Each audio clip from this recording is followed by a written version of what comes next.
जरांगे पाटील आंदोलनाच्या पार्श्वभूमीवर घडामोडी. मराठा समाज प्रश्नी मंत्रिमंडळ उपसमितीची पुनर्रचना.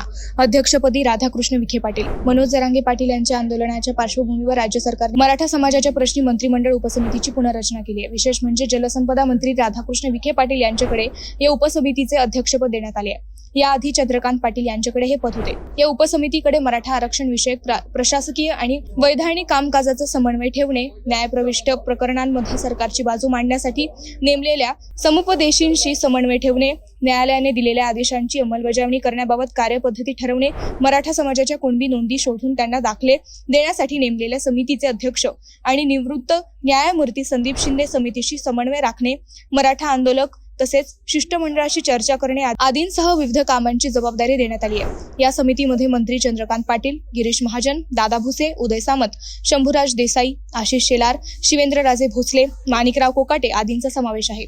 मंडळी, या समितीचे अध्यक्षपद विखे पाटील यांच्याकडे देऊन सरकार मराठा आंदोलन शांत करू शकते का? कमेंट करा.